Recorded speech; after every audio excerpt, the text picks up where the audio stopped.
Sebetulnya kalau mau tak dokumentasikan minimal, kalaupun nggak mau di shooting mau direkam, aku nggak harus naikkan ini ke shot hari ini gitu ya. Oke, kita lihat perspektif Katolik dulu. Jadi begini, dalam gereja Katolik Maria itu dijuluki perawan. Karena keperawanannya yang abadi, nanti ada istilah perawan abadi. Ya, memang secara logika nggak masuk. Ya, aku kan sudah jelaskan Injil yang apokrifa. Ya, tuh mana tuh? Bapak mumpung ingat itu buku itu, Memandang Wajah Yesus. Ya, jadi sebetulnya kalau setiap Natal terjadi polemik yang tinggi antara Islam Kristen itu baginda Yesus atau Kanjeng Nabi Isa dilahirkan di bawah pohon korma atau di kandang domba, kan begitu ya. Itu tentunya boleh dilakukan atau boleh dimasuki diskusi itu lewat mereka yang masih mengakui Yesus adalah Isa, Isa adalah Yesus. Kalau yang sudah mengakui bahwa Yesus bukan Isa nggak perlu, lu goblok. Kan lu sudah ngaku Yesus bukan Isa, apa urusannya? Jadi pohon korma sendiri, kandang domba sendiri gitu loh.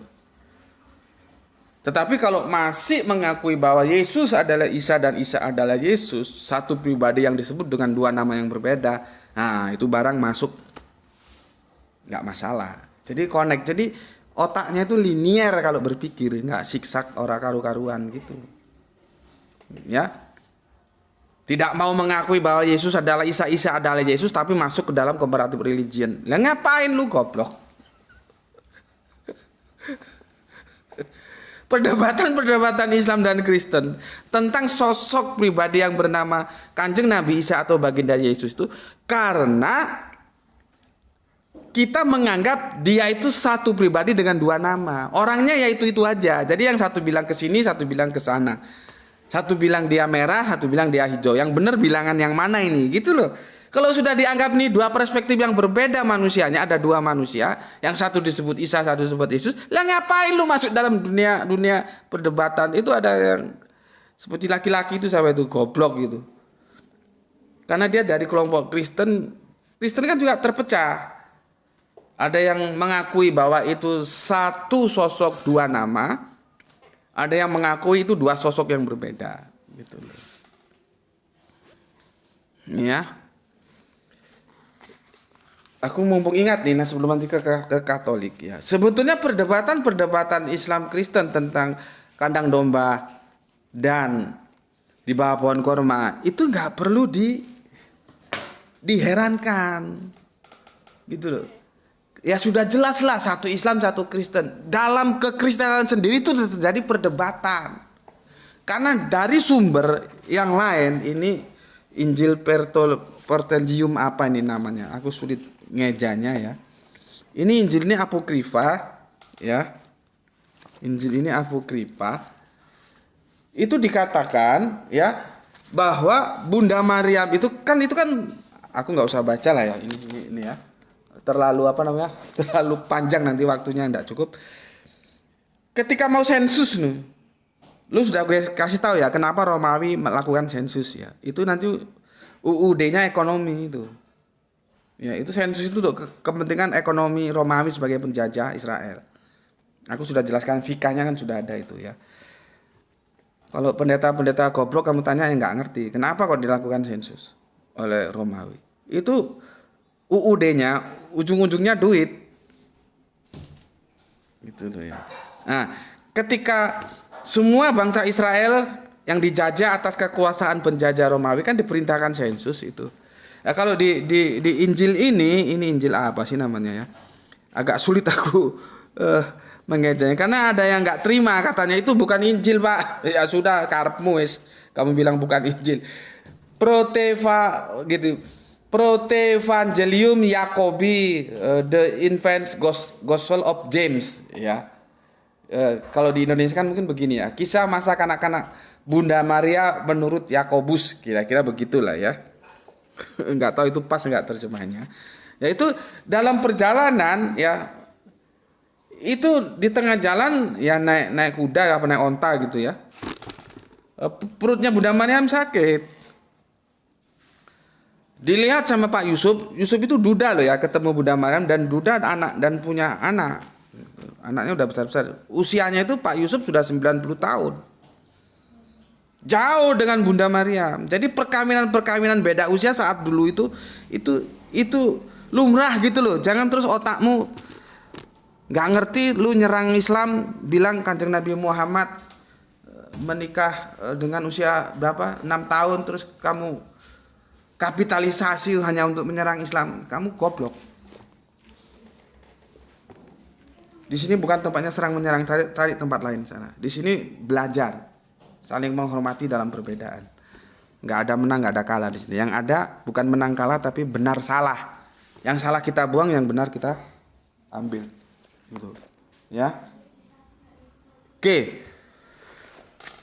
Di dalam perjalanan itu Bunda Maryam perutnya mulai sakit, turun dari kuda apa onta gitu, kuda gitu ya. Pak Yusuf bingung, wah ini istriku mau melahirkan ini. Cari tempat di perjalanan nggak ada, terus ketemu goa, dimasukno ke dalam goa. Jadi Yesus itu menurut Injil yang apokrifa ini lahirnya di goa, di dalam goa, bukan di kandang domba. Maka aku bilang lagi, kalau antara Islam dan Kristen terjadi polemik antara kandang, meskipun kandang domba itu masih belum final loh itu masih harus didiskusikan. Yang ada kan palungan. Apakah setiap palungan itu kandang? Nanti dulu kita harus tahu arsitektur perumahan bangsa Israel saat itu seperti apa. Cuman kan karena untuk gampangnya saja, terus kalau mau Natal itu kan dibikin lukisan-lukisan, tutup pintunya kan angin. Kandang domba gitu kan. Nggak ada lah di kandang domba, mana ada golein ono. Tapi ya sudahlah, kita anggap kandang domba. Kalau terjadi polemik antara kandang domba dan pohon korma itu biasa. Ya sudah jelas orang sesama Kristen aja itu berbeda kok. Apalagi Kristen Islam. Jadi sebetulnya kalau kita mau menghadirkan semua data polemik di mana sebetulnya lokus deliktinya Bunda Maryam melahirkan itu ada 3. 1 kandang domba, 2 di dalam goa, 3 di kebun kurma, di pohon kurma. Gitu loh. Nah, Pak Yusuf bingung nih, masuk ke gua, ya, karena kan kalau di ini kan gurun gitu ya, luas terbuka itu orang kan ya tahu kan ya nggak elok. Masuk dalam gua, terus anaknya disuruh nunggu mama sambung ya kalau sama Bunda Maria, karena Yusuf itu udah punya anak. Suruh nunggu, Pak Yusuf cari bidan. Nah mereka fanatik, bidannya juga harus bidan Ibrani, nggak sembarang orang jadi bidan. Ya nggak apa-apa, itu budaya mereka. Ketemulah bidan. Gampangnya bidan ya. Kalau dulu nggak tahu sebut. Kalau kami di Jawa dukun bayi itulah. Jadi dukun itu nggak pasti jelek, nah dukun bayi itu kan itu jasanya juga besar ya, membantu persalinan masyarakat desa. Nah, setelah bersalin itu maaf si dukun bayi nggak percaya, manggil Salome, diajak masuk ke dalam gua. Salome, ini gampangannya gue ngomongnya. Salome, coba lu tes, gitu. Terus Bunda Maryam suruh tidur, kamu mau dites kamu tidur. Bunda Maryam tidur. Tangannya itu dimasuk sorry ya, ngapunten, maaf. Orang Jawa bilang ngapunten kalau orang Sunda punten ya gitu ya. Dimasuk ke gua garba ya. Bahasa Jawa itu gua garba. Kemaluannya Bunda Maryam ya, tangannya itu dimasuk dan masih perawan. Gitu loh. Jadi posisi itu kan sudah melahirkan itu. Posisi sudah melahirkan pun Bunda Maryam masih perawan. Nah itu nanti dalam Katolikan itu ada sebutnya keperawanan yang abadi. Gitu ya. Kalau yang aku baca tadi sumbernya itu di Injil Yakobus, meskipun ada yang nggak terima, ada yang marah-marah sama aku bilang Injil Yakobus. Ya kalau kamu nggak terima ya tolak saja, tapi nggak perlu marah-marah gitu loh ya. Memang itu apokrifa, nggak diterima. Yang diterima kan hanya Matius, Markus, Lukas, Yohanes gitu loh ya. Gitu ya. Jadi ada 3 tempat, kandang domba, gua dan pohon kurma. Tapi yang stressing pointnya di persalinan di gua tadi, dukun bajinya panggil Salome. Salome masukkan tangannya sampai terbakar dan dia nggak berani mencobai Allah. Mohon ampun dia. Bunda Maria tetap perawan. Nah, itu diabadikan dalam kekatolikan. Disitulah pentingnya menggaransi Bunda Maria. Dia wanita-wanita soleha, bukan solehot. Ngerti? Di sana Katolik tampil membela. Tapi jangan lupa nanti 6 abad kemudian ada yang membela. Gitu loh. Ya, kalau gini kalian tahu kan, kalian bisa. Aku sih nggak membawa kalian supaya mengimani Al-Quran. Nggak. Itu urusanmu, kamu mau iman sama Al-Quran, ya alhamdulillah. Tapi kalau enggak juga itu urusanmu, tanggung jawab. Tapi setidaknya kamu tahu bagaimana posisi Al-Quran yang itu menghormati Bunda Maria, Bundanya Tuhan kalian. Itu loh. Jadi jangan sembarangan sama Al-Quran. Gitu ya. Oke. Kita masuk ke Katolik ya. Disebut keperawanan yang abadi, yaitu ia tetap perawan sebelum, selama, dan sudah melahirkan Yesus. Nah, nanti ini perdebatan juga, apakah pernikahannya dengan Pak Yusuf itu Bunda Maria hamil lagi sehingga Yesus punya saudara satu ibu lain bapak, ya. Kalau Yesus kan tanpa bapak, ya. Nah, itu nanti perdebatannya panjang lagi, tapi kita tidak masuk ke sana ya. Kita masuk kesuciannya aja, keperawanannya saja ya. Oke. Ini adalah bagian dari doktrin keperawanan abadi Maria. Nah, aku sudah jelaskan. Kalau sudah doktrin itu otakmu sudah nggak usah pikir. Karena mesti bertentangan. Jadi posisi aku, kamu, kita terhadap doktrin, you mau you ambil, you nggak mau you tolak, gitu loh. Doktrin itu begitu, nggak usah kamu pikir. Makanya kalau doktrin ini dipikir nggak sulit dia masuk logika. Bagaimana tetap selaput darah itu tidak terkoyak, tetap terjaga, nggak sobek gitu ya. Sementara mau nggak mau kan kita harus akui bahwa baginda Yesus itu dibesarkan di rahim Bunda Maria. Makanya bagi kami umat Islam sulit logika akal sehat untuk menerima baginda Yesus itu sebagai Allah, sebagai Tuhan, sulit gitu loh. Karena dia jelas-jelas lahir dalam rahim Bunda Maria dan keluar lewat gua garba Bunda Maria. Terus ketika orang Yesus lahir tuh, masa selaput darahnya sih nggak sobek? Kalau secara medis ya mesti sobek lah. Tapi kalau sudah dibawa ke mukjizat, apalagi dibungkus doktrin, ini ojo pikir no, jangan dipikir no. Kalau kamu mau terima, kalau nggak mau kamu tolak gitu loh. Ya. Kan logikanya ini selaput darah itu kan rapet tuh. Kalau dia kemasukan kelamin laki-laki dia sobek. Apalagi dilewati bayi, dia akan sobek. Ya. Tapi ini dikatakan tidak, keperawanan abadi. Ya. Keperawanan abadi. Nanti dijelaskan di sini ya. Bahasanya bahasa Latin atau bahasa apa, ini agak sulit ini. Ya, yang menegaskan bahwa dia tidak pernah mengalami hubungan seksual dan tetap suci dalam seluruh hidupnya, gitu ya. Termasuk setelah melahirkan Yesus. Keperawanan Maria merupakan bagian penting kepercayaan Katolik dan menunjukkan bahwa Yesus adalah hasil dari perbuatan Roh Kudus, bukan dari hubungan manusia. Jadi intinya untuk menjaga kesucian. Kenapa kesucian Bunda Maria itu harus dijaga? Karena yang dilahirkan Yesus yang diposisikan sebagai Tuhan. Masa Tuhan lahir dari zina, gimana? Masalah nanti ada fitnah Bunda Maria diperkosa oleh Panglima Romawi itu hal lain lah ya. Itu ya ada sih isu-isu gitu ya. Ada isu-isu gitu ada ya. Itu nggak kita diskusikan ya. Kita fokus ke sini dulu ya.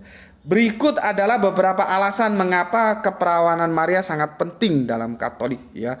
Kepercayaan kepada misteri inkarnasi. Keperawanan Maria menegaskan misteri inkarnasi, yaitu saat Yesus menjadi manusia tanpa kehilangan sifat ilahinya, menunjukkan bahwa Yesus adalah putra Allah yang sungguh manusia dan ilahi gitu loh. Ini doktrin mereka. Gitu loh ya. Pujian dan penghormatan ya. Keperawanan Maria menjadi dasar pujian dan penghormatan yang diberikan kepada Maria oleh umat Katolik. Ia dihormati sebagai Bunda Allah. Karena kan Yesus nanti dalam konsep baik sebetulnya sama aja sih ya, dalam konsep oneness dan Tritunggal Yesus sama-sama diposisikan sebagai Allah. Dan itu yang ditolak oleh Islam. Ya. Bunda perawan dan teladan dalam keimanan. Ya. Sekarang peran Maria dalam rencana keselamatan. Keperawanan Maria menunjukkan peran penting Maria dalam rencana keselamatan Allah. Ya, ia adalah bagian dari rencana Allah untuk membawa keselamatan kepada umat manusia melalui Yesus itu. Kenapa kesucian Maria itu harus dilindungi? Ya, karena Yesusnya ini loh. Yesusnya ini nanti akan diagungkan. Sebetulnya Islam pun yang mengagungkan, cuman kan dia tetap aja subordinat. Ya, ordinatnya tetap aja Allah. Titik pusatnya itu Allah dalam Islam itu. Nanti subordinatnya ya para nabi termasuk Kanjeng Nabi Isa baginda Yesus. Jadi dia dalam Islam tidak boleh menjadi ordinat, dia subordinat. Ya. Subordinat. Lain kalau dalam kekristenan, ya. Baik sebetulnya ya Katolik ya Protestan itu ya Kristen gitu loh ya. Tapi karena nggak mau ya sudahlah aku bilang Katolik gitu aja. Ya. Perawan Maria dalam keselamatan ya. Karena apa? Dia akan melahirkan juru selamat. Maka asal usulnya harus dipertahankan suci gitu ya. Kemudian keteladanan. Maria adalah teladan bagi umat Katolik karena keperawanannya yang abadi. Ia menunjukkan kemampuan untuk menerima kehendak Tuhan dengan penuh kesetiaan dan kasih. Jadi diterima dengan ikhlas. Seperti tadi di awal aku bilang bagaimana resah gelisahnya sang Bunda Maria. Ketika tiba-tiba hamil, kan orang mesti gak percaya. Gue ini gak berzina, tapi perut lu gede. Ini yang bikin gede ini yodet HP gitu. Yang bikin gede itu Allah itu. Apa ya kira-kira tetangga-tetangganya itu percaya aja. Makanya ketika aku nulis gerah di Natal atau gatal di Natal, itu kan banyak Kristen-Kristen yang gak bisa melihat fikaku, video kajianku secara holistik, langsung menghujat aku tanpa reserve, menghujat habis-habisan. Tapi alhamdulillah, subhanallah, haleluya, puji Tuhan, ada salah satu saudara Katolikku justru berterima kasih dengan fika itu. Kamu lihat itu, yang belum lihat, yang di TikTok masuk ke channelku YouTube Subandi T Sukoco, gatal di Natal kalau nggak salah, judulnya begitu. Karena apa? Aku mengkritik ketika Natal itu diperingati dengan hura-hura dan pesta pora, nggak nyambung. Padahal Bunda Maria saat itu dalam saat kesedihan, kedukaan yang memuncak. Siapa yang menghibur dia? Ketika dia hamil, berikut dia melahirkan, padahal dia tidak pernah melakukan perzinahan. Coba kalau kamu dalam posisi itu, kan seharusnya Natal itu dihormati dengan hikmat, bukan dengan hura-hura maksud gue, dengan hura-hura, dengan gembira, enggak, masuk ke dalam empati. Makanya Al-Quran bilang, kan akhirnya menyingkiri ke timur, kata Al-Quran. Nah, di sana nanti kan catatan dari usia berapa tahun, 12 tahun sampai 33 tahun hilang. Karena apa? Karena apa namanya? Mengungsi ke timur. Para pencatat Bible, informan Bible tidak dapat informasinya dari usia berapa itu? 13 atau 12 tahun sampai 30 tahun. Kan Kanjeng Nabi Isa baginda Yesus itu dakwah dari umur 30 ke 33, jadi cuma 3 tahun. Kan ada data yang hilang. Ya memang hilang karena tidak terdeteksi. Al-Quran bilang ke timur kan itu. Nah, nanti pendeta-pendeta ini banyak yang ngawur-ngawur. Ada yang bilang sekolah, ada yang bilang Nabi kok sekolah, gue goblok ya gue.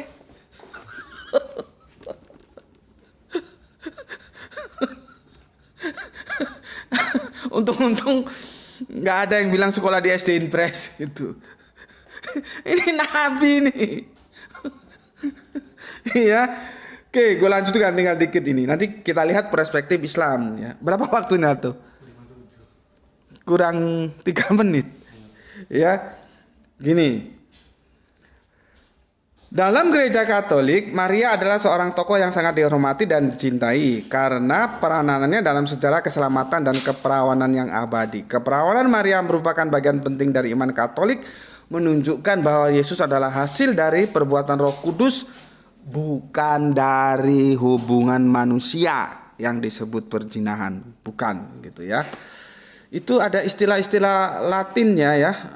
Di mana itu ya? Kok di sini nggak tercatat? Tadi awalnya sudah aku catat. Jadi kalau perawan abadi itu kan sebelum melahirkan perawan, ya, ketika melahirkan perawan, setelah melahirkan tetap perawan. Itu ada bahasa Latinnya atau apa gitu. Tapi nggak tahu. Tadi udah tak catat kok hilang di sini. Nanti kamu silakan coba cari-cari ya di Mbah Google ada itu kok sepertinya kok ya. Oke.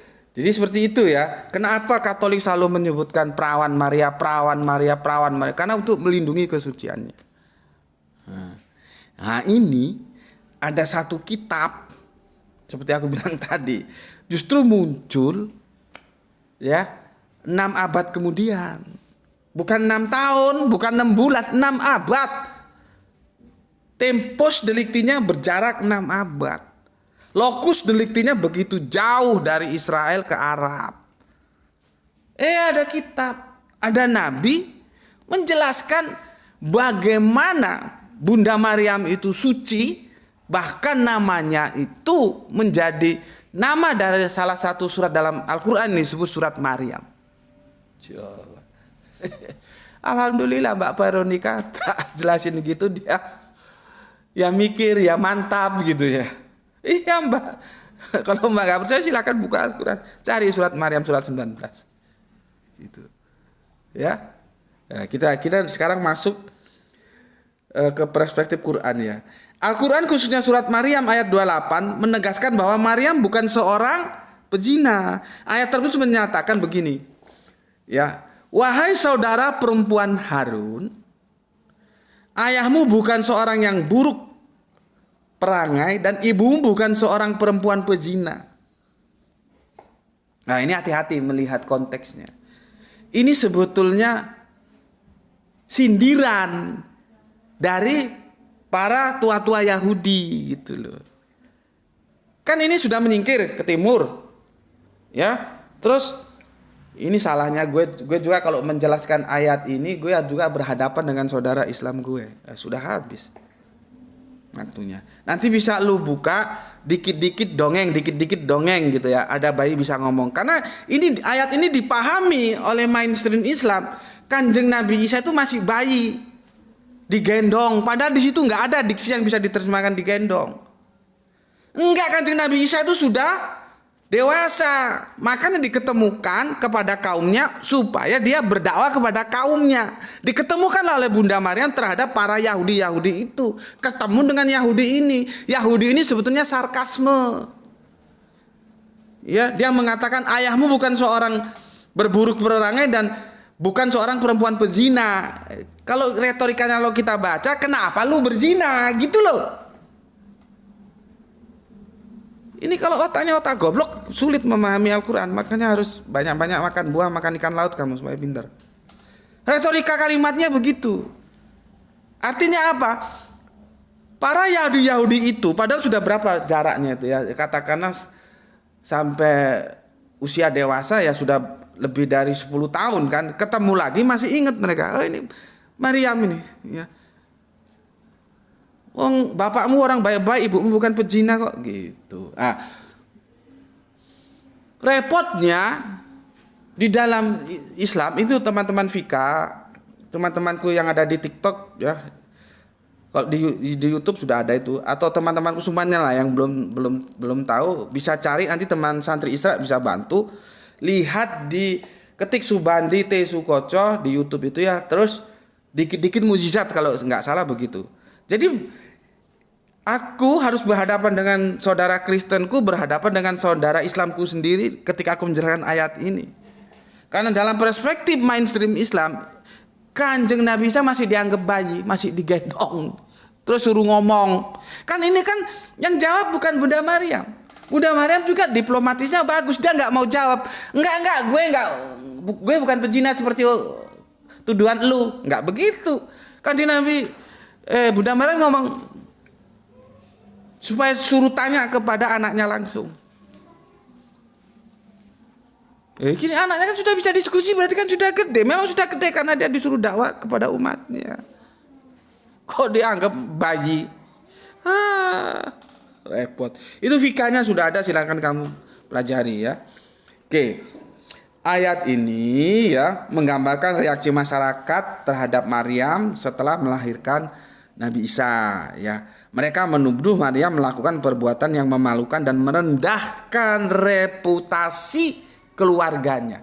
Jadi hancur itu keluarga. Bukan hanya Bunda Maryam, tapi seluruh garis keluarga itu hancur karena tuduhan zina itu tadi. Ya. Oke. Klaim tuduhan. Masyarakat menuduh Maryam sebagai pezina ya karena kelahiran Isa alaihissalam di luar pernikahan. Mereka mengingatkan Maryam tentang reputasi baik ayah dan ibunya yang soleh dan mempertanyakan bagaimana bisa melakukan perbuatan yang melakukan itu, gitu loh maksudnya ya. Jawab Maryam nggak mau langsung jawab ya. Maryam dalam surat tersebut tidak secara langsung menanggapi tuduhan tersebut, melainkan mengarahkan pertanyaan itu kepada anaknya Kanjeng Nabi Isa, kemudian bicara. Di sini gue nggak setuju penjelasan tafsir Al-Quran. Bicara sebagai bayi yang lahir dari mukjizat Allah. Tapi ya nggak apa-apa sebagai bayi yang lahir dari mukjizat Allah. Tapi kalau dikatakan bicara diposisikan Nabi Isa masih bayi, itu yang gue tolak. Gitu ya. Maka pentingnya pembuktian. Ayat ini menunjukkan pentingnya bukti dan keadilan dalam menghadapi tuduhan serta menekankan perlindungan terhadap kehormatan terutama wanita yang telah dicemoohkan, telah difitnah. Itu kehormatannya itu harus dijaga gitu loh. Makanya kita kan dilarang menuduh orang-orang berzina. Hadisnya itu memang agak repot pembuktiannya seperti apa. Kalau kita tidak tahu sebagaimana timba masuk ke dalam sumur gitu. Itu pernah didiskusikan itu dalam Islam liberal dulu itu. Tahun berapa ya? Awal-awal dulu belum ada YouTube, belum ada apa gitu. Ya, itu didiskusikan bagaimana cara membuktikan menggunakan ayat itu. Karena itu ayat hadis itu ya, bukan Al-Qur'an. Kalau kecuali kita melihat, lu ngerti lah gue maksud ya, seperti masuknya timba ke dalam sumur. Kalau lu bisa lihat itu, berarti lu bisa mengatakan dia berzina. Ada gangguan tuh? Waduh. Kembalikan. Sudah berapa ribu? Sebentar di TikTok ada, di YouTube ada gangguan di TikTok. Berapa? Sudah lagi? Oke.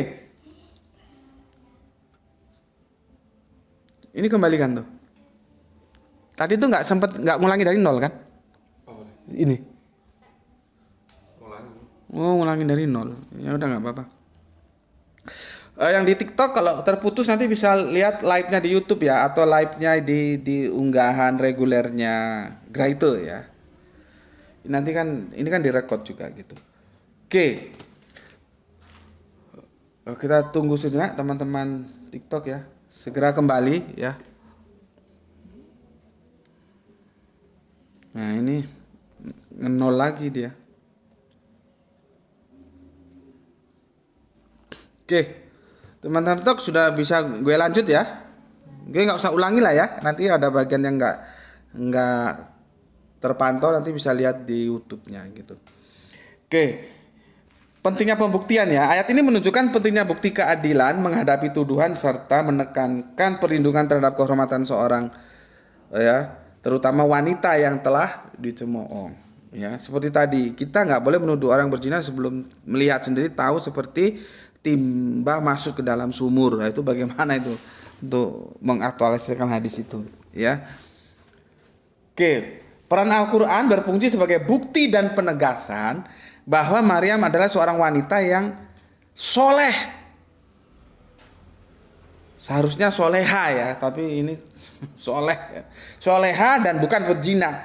Meskipun menghadapi tuduhan yang berat dari masyarakat Yahudi saat itu ya. Kita bisa lihat lagi secara tegas ya di surat Maryam ayatnya yang ke-20 ya. Jadi kita dari 28 mundur ke 20. Ya, Maryam berkata, "Bagaimana akan ada bagiku seorang anak laki-laki sedang tidak pernah seorang manusia pun menyentuhku dan aku bukan pula seorang pezina." Ya. Siapa yang mengatakan? Al-Qur'an. Gitu loh, ya. Kenapa Al-Quran harus menjelaskan? Karena ada ketersambungan tidak terpisah Abrahamic faith itu. Ya, tapi lumayan lah ya. Ketika Al-Quran membela Maryam, itu pembelaannya Islam itu meskipun jarang orang Katolik tahu atau orang Kristen tahu, tetapi setidaknya tidak menimbulkan riak-riak polemik ya. Tetapi ketika Al-Quran membela Kanjeng Nabi Isa dari proses yang kata cerita disalibkan, itu menjadi polemik. Karena apa? Ya karena hadirnya Paulus. Nah, kalau mau mengkritik Paulus di sini, jangan di konsep teos. Konsep teos Paulus nggak ada masalah, dia masih megang syahadat sema. Ketika Paulus membangun soteriologi salib, itu pusatnya, intinya kan itu di penyaliban itu. Dan itu terlanjur diterima dalam kekristenan menjadi konsep keselamatan. 6 abad kemudian Al-Quran hadir, Al-Quran datang, Al-Quran tiba mengatakan itu terjadi subiha. Yang dibunuh, yang disalib itu bukan seperti yang mereka sangkakan. Jadi mereka tidak membunuh dan tidak menyalibnya. Nah, di sini terjadi polemik keras antara Islam dan Kristen ya, baik Katolik maupun Protestan. Karena apa? Karena penyaliban itu terlanjur mereka terima sebagai konsep soteriologi salib yang dibangun Paulus. Seandainya itu tidak jadi konsep teologis keselamatan, menjadi dogma yang mereka terima, ya nggak ada masalah. Nah, ini kita membela kesucian Kanjeng Nabi Isa justru jadi polemik bagi saudara kita karena mereka menerimanya sebagai dogma keselamatan soteriologi salib itu. Tetapi ketika kita membela Kanjeng Bunda Maryam, ibunya, bahwa dia bukan pezina, kan aman-aman saja, nggak ada polemik. Di situ duduk permasalahannya. Jadi kalian harus tahu ya, kalian kafir, saudara kafirku, kami ini berkata objektif. Islam itu objektif, Al-Quran itu objektif. Kalau nggak objektif, apa perlunya membersihkan Bunda Maryam bahwa dia bukan pezina? Apa perlunya membersihkan Kanjeng Nabi Isa bahwa dia tidak disalib? Gitu loh. Cuman kan sulit aku ngajak kalian berpikir secara rasional dan holistik, tersambung tentang Abrahamic faith ini. Gitu loh ya, sulit gitu. Terlebih lagi ketika berbicara tentang Kanjeng Nabi Isa atau Yesus, ditambah lagi saudaraku sendiri juga yang dalam Islam itu akhirnya menjadikan masalah juga karena dia terlanjur didongengin juga, katanya Kanjeng Nabi Isa di langit, nanti mau hari kiamat turun lagi. Aduh, tambah kacau nggak karu-karuan. Karena dia salah memahami rofa'a. Kalau dia bilang Kanjeng Nabi Isa sekarang di langit, berarti dia mengatakan Allah itu ada di langit, dan itu sudah menyalahi aturan. Karena Gusti Allah Agung itu tidak terikat oleh ruang dan waktu. Tapi itu orang-orang Arab itu kalau doa tangannya diangkat, Gus, berarti kan Allah di langit. Enggak. Itu artinya pengagungan bahwa yang di atas itu ya lebih agung daripada yang di bawah, gitu loh. Bukan pandangan geografis, tapi pandangan filosofis. Jadi kalau kamu berdoa ngangkat tangan, bukan berarti Allah itu hanya di langit sana. Goblok gue. Ya, cuman kan ini diomongin juga bandel-bandel, dia bilang nanti turun lagi ngapain? Orang sudah jelas kataman Nabi kok. Nanti dinetralisir, dia tidak membawa syariat baru. Mau syariat baru, mau syariat lama, nggak ada urusan, yang jelas Nabi tidak ada lagi. Karena setelah sudah di closing oleh Kanjeng Nabi Muhammad. Lihat videonya itu ada 11 seri. Jangan ditunggu Kanjeng Nabi Isa tidak akan turun lagi. Nah, ini juga bertentangan dengan eskatologinya Kristen. Karena dalam Kristen itu ada nanti pemahaman kedatangan kedua yang itu diamini oleh mainstream Islam. Kalau gue enggak, meskipun gue Islam tapi gue tidak mengamini. Gitu ya. Sama itu mereka berdua. Makanya kalau gue ajak diskusi, lu Kristen Islam lu satu meja, lawan gue satu meja. Karena lu berdua Islam Kristen sama-sama percaya nanti Kanjeng Yesus turun. Kalau gue Islam tapi gue enggak percaya itu. Pernah gue mau ajak diskusi gitu tapi enggak mau. Harusnya mau orang kalian satu pemikiran kok. Ya. Oke. Molor berapa lama tuh? 10 ya. Oke. Nah, setelah aku jelaskan gitu kepada Mbak Veronica, akhirnya dia pulang dengan sebuah kepuasan. Seperti aku bilang tadi, dakwah itu nggak harus formalitas. Ya, apa bisanya sampaikan. Dengan cara aku ngobrol seperti tadi, sampaikan saja. Kan ketika Mbak Veronica datang ke rumahku dengan Veronica yang pulang ke rumahnya itu sudah Veronica yang berbeda. Karena ketika dia pulang ke rumahku dia berpijak dengan langkah kemantapan dia sebagai mu'alaf setelah aku jelaskan bahwa Al-Quran menggaransi kesucian Bunda Maryam. Oke, terima kasih ya. Pesan aku, jaga Allah, jaga Kanjeng Nabi, jaga Al-Quran, jaga sholatmu, jaga imanmu dalam bingkai keindahan Islammu. Tetapi tetap memberi hormat kepada saudara kita yang memilih jalan lain. Ya, karena mereka tetap saudara kita. Aku pesankan lagi, berulang-ulang aku pesankan ya, dakwah itu tidak harus formalistik. Sampaikan apa yang kamu bisa, sampaikan dengan caramu sendiri sebagaimana mestinya. Jadi ketika orang ketemu kita itu berbeda setelah dia ketemu kita atau dengan dia sebelum ketemu kita. Dia sebelum ketemu kita begini, setelah ketemu kita dia begini plus gitu loh. Ya, oke. Semoga mendapatkan keberuntungan dan rezeki yang barokah dan kesehatan yang prima. Itu semuanya adalah keberuntungan, dua-duanya sama kita butuhkan. Ya, baik yang belajar dan yang mengajar mendapatkan keberuntungan itu, yaitu rezeki yang barokah dan kesehatan yang prima. Terima kasih saudaraku yang ada di TikTok, yang ada di YouTube sudah ngaji bareng Gus Peti. Mohon dipersori, mungkin selak buru-buru mau weekend, mau akhir pekan sama keluarga, terpaksa harus molor ke 10 menit dari 1 jam. Ya, sampai di sini jangan lupa sholat nanti di perjalanan banyak langgar masjid, musola ya. Jadi waktu masuk sholat dan waktu makan ajak supirmu makan. Jangan kamu suruh nongkrong di tempat parkir, kasihan. Ya. Oke, alhamdulillahirabbil alamin. Matur nuwun.